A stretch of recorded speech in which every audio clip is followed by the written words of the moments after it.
இன்றைக்கி நம்ம ரொம்ப ஹாப்பியாக இருக்கிறனால காலையில் நல்லா அசந்து தூங்கியாச்சு. எந்திரிக்கும் போதே 8 மணி ஆயிடுச்சு. அத்தை வேகமாகவே எந்திரிச்சு சமைச்சு மச்சு வச்சுட்டு வேலையை கிளம்பிட்டாங்க.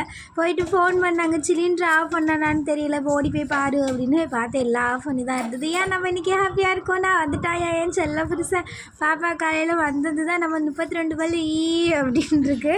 பாப்பா கொஞ்சம் பீக்கங்காய் வாங்கிட்டு வந்தேன். இங்கே நம்ம ஊர் சைடுனா அந்தந்த சீசனில் தான் கிடைக்குமா, பட் சென்னையில் தான் எப்போவுமே கிடைக்குமே. அதனால் பீக்கங்காய் கொஞ்சம் பிடிக்கும் அப்படின்னு பீக்கங்காய் வாங்கிட்டு வந்தோம். அதோட காலையில் அத்தை நான் எதிர்பார்த்துட்டே இருந்தேன் இன்றைக்கி ரசம் வச்சு பீக்கங்காய் பொரிக்கலான்னு.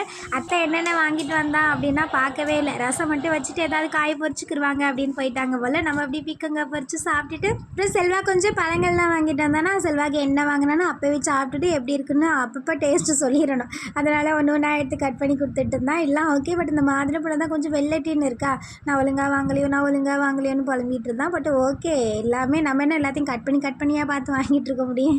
எல்லாத்தையும் எடுத்து வச்சுட்டு கொஞ்சம் ட்ரெஸ் எல்லாம் இருந்தது. எனக்கு கிளைமேட் வேறு மழை வர மாதிரி இருக்கா, அதனால் எல்லா ட்ரெஸ்ஸையுமே துவைச்சி போட்டுட்டு இருக்கிற வேலையை ஃபுல்லாக முடிச்சுட்டு இன்றைக்கி ஃபுல்லாக செல்வா பையலோட பேசுகிறது தான் எனக்கு வேலையாகவே இருக்கும்.